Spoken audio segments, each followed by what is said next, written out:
قوموں کو سلا دیا ہے. جب آپ اپنے اجتماعی معاملات میں بحث ہو جاتے ہیں نا تو سارے معاملات وہیں اٹھتے ہیں. کربلا کا سب سے بڑا پیغام بیداری ہے ہر جہت میں. دیکھیں کربلا کو گفتگو صرف اس لیے نہیں کرنی ہے کہ مثلا آپ اپنے مذہب کے بارے میں سوچنا شروع. مذہب ہے کیا؟ مذہب صرف مسجد امام بارگاہ میں تھوڑی ہے.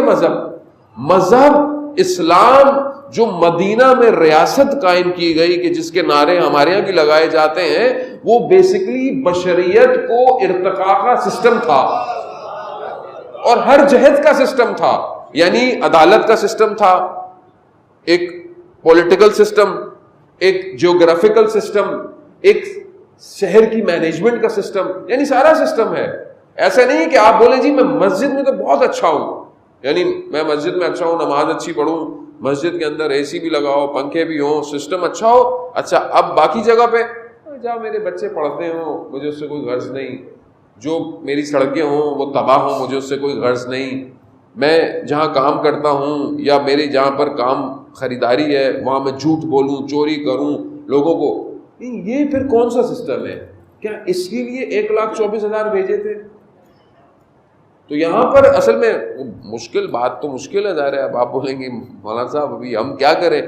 دیکھیں مسئلہ یہی ہے کہ جس کا ہم انتظار کر رہے ہیں وہ بلد الامین ہے, وہ ایپوکلپس جس کا ہم انتظار کر رہے ہیں وہاں پر صرف ایسا نہیں ہوگا کہ امام آئیں اور امام مسند پہ بیٹھیں گے اور امام آپ کو حدیث سنائیں گے اور آپ اپنے گھر چلے جائیں گے اور آپ کی سڑکیں خراب ہوں گی, آپ کے جو ہے وہ بازاروں میں کرپشن ہوگی, لوگ کم بولیں گے, جھوٹ بولیں گے, جھوٹی چیزیں ملاوٹ والی. ایسا نہیں ہے. اسلام کی حاکمیت کا مطلب زندگی کے ہر زاویے پر اسلام حاکم ہوگا. اب آپ سوچ لیں کہ ہم کتنی دور ہیں. اب آپ کو اگر اندازہ لگا دیں ایک ایسی حکومت سے کہ جس میں عدالت ہوگی, اور وہ روایات بچے شوق سے پڑھتے ہیں, ساری بچوں کو شوق بھی ہوتا ہے, ہم سے بھی لوگ بہت سوال کرتے ہیں مولانا صاحب آخری زمانے کی نشانیاں بتائیے, یا مطلب ظہور ہوگا تو کیا ہوگا, مطلب کیونکہ انسان جستجو ہے, اچھی بات ہے, لیکن سننے اور بتانے سے فرق تبھی پڑے گا جب میں اس کی طرف حرکت کروں گا, جب میں موو کروں گا. یعنی ایک عورت سونا لے کر گزرے گی, دوسرا لالچ کی نگاہ سے نہیں دیکھے گا. یعنی کیا ہوگا؟ یعنی سیکیورٹی ہوگی. سیکیورٹی کیسے ہوگی؟ گارڈ کھڑے ہوئے ہوں گے کہ بھائی دیکھا تو گولی مار دیں گے. نہیں, انر سیکیور ہوگا, دنیا کی تم اور لالچ ختم ہو چکا ہوگا. یعنی انر ایسا ہوگا کہ اصل ہو اگر یہ کسی اور کا مال ہے تو کسی اور کا مال ہے. یعنی کیا ہے کہ دو طرح کی سیکیورٹیز امپورٹنٹ ہے. ایک وہ ڈیفینیٹلی جو شہر کی سیکیورٹی ہو, لیکن شہر کی سیکیورٹی کی وجہ پیش کیوں آتی ہے؟ جب انر پرابلم ہوتا ہے. لوگ چوری کیوں کرتے ہیں؟ جب نظام اقتصاد ان بیلنس ہوتا ہے, کسی کے گھر میں فاقے ہوتے ہیں, کسی کے گھر میں اسراف ہوتا ہے. سسٹم کیوں لوگ ہمارے یہاں بھی آپ سنتے ہیں موبائل چھین لیا, اس طرح کے واقعات, جب ان کو پوچھتے ہیں پکڑتے ہیں کہتے ہیں دوائی کی ضرورت تھی. اس کیوں ہے یہ؟ ہم کسی دیکھیں نا, کوئی شخص اگر کوئی مانگتا بھی ہے کسی وجہ سے, وہ فقراء ہر طرح کے ہیں صرف, لیکن کوئی ایسی وجہ تو ہے کہ یہ مجبور ہو گیا ہے. کتنے وائٹ کالر, ابھی دیکھیں کورونا کے اندر جو حالات ہوئے, کتنی مشکلات ہوئی, پوری دنیا کا اقتصاد جو ہے فلج ہو چکا ہے, یعنی پوری دنیا کا. اس میں کتنے وائٹ کالر لوگ تھے کہ مطلب اچھی آمدنی, اچھا سب کچھ, اچانک سے یعنی ایسے تھے ہی نہیں کہ کسی سے کچھ کہہ پائیں.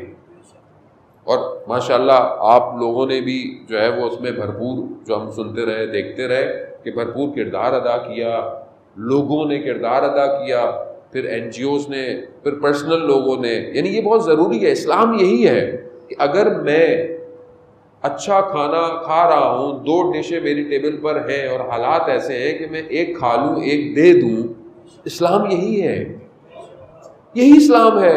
یہ تو نہیں ہے کہ صرف میں کھاتا رہوں اور دوسرا بھوکا مرتا رہے, پھر وہی ہے بے حسی ہے, مجھے اس سے کیا.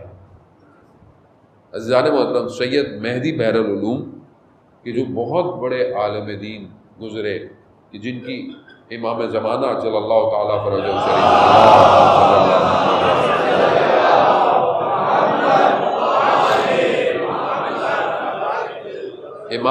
اپنے سینے سے لگا کر علم منتقل کیا. میں پہلے پڑھ چکا ہوں واقعات ان کے، یہ واقعہ میں پہلے پڑھ چکا ہوں، لیکن گفتگو آئی تو میں آپ کو اس طرف لے آیا، کیونکہ جمعے کا دن ہے، ویسے بھی ظہور کا متوقع دن گزر گیا، میں بھی غافل رہا. میں آپ کو کیوں کہوں، آپ لوگوں کو یقیناً یاد کیا ہوگا، میں غافل رہا خود آج جمعہ ہے اور امام نے ظہور کرنا تھا اور امام نے ظہور نہیں کیا. سید جب نجف میں تھے تو ایک نجف کے عالم دین کہتے ہیں میں گھر میں کھانا کھا رہا تھا، نوالا میں نے اٹھایا تو دروازے پر دق الباب ہوا، تو میں نے دیکھا جو آواز دے رہا ہے وہ سید کا غلام ہے. تو میں نے کہا کیا ہوا؟ کہا سید نے بلایا ہے. میں فوراً پہنچا، جیسی سید نے مجھے دیکھا کہا کہ تم عجیب شخص ہو، تمہارا ہمسایہ جو ہے وہ پچھلے کئی دن سے فاقے کر رہا ہے، کھجور کچھ دن سے وہ قرض کرتا تھا، اس کو کھجور قرض پہ لے کے آتا تھا، ادھار پہ لے کر آتا تھا، آج اس کو وہ بھی نہیں ملا اور تم کھانا کھا رہے ہو. اب یہ کہنے لگے کہ مجھے سید واقعا معلوم نہیں تھا کہ وہ، کہا اگر معلوم ہوتا تو کافر ہو جاتے تھے. یعنی اگر انسان کو پتہ ہو کہ اس کے اطراف میں، اس کے پڑوس میں اس کا کوئی رشتہ دار بھوک میں، مشکل میں زندگی ہے اور آپ اپنی زندگی گزار رہے ہوں، تو آپ کیسے مسلمان ہیں؟ یعنی رسول خدا صلی اللہ علیہ وسلم کیا فرماتے ہیں کہ جب تم صبح بیدار ہو تو تمہیں عالم اسلام کی خبر ہونی چاہیے. عزیز یہ بیسکس ہیں، یہ کوئی انفرا ٹیکنالوجی والی باتیں نہیں کر رہا میں آپ سے، اصل یہ بیسکس ہیں جو اصل میں ہٹ گئی ہیں ہمارے اندر سے. تو کہا میں کیا کروں؟ کہا یہ کھانا ہے یہ لے جاؤ. کھانا دیا اور کہا یہ پیسے ہیں، جب وہاں بیٹھنا تو رکھ دینا، اور کہا ان سے کہنا میں آپ کا ہمسایہ ہوں، میرا دل چاہا میں آج آپ کے ساتھ رہوں. یعنی اس کی عزت نفس بھی محفوظ رکھنا. اللہ اکبر اللہ. یعنی یہاں آدمی دیتا ہے جتاتا ہے،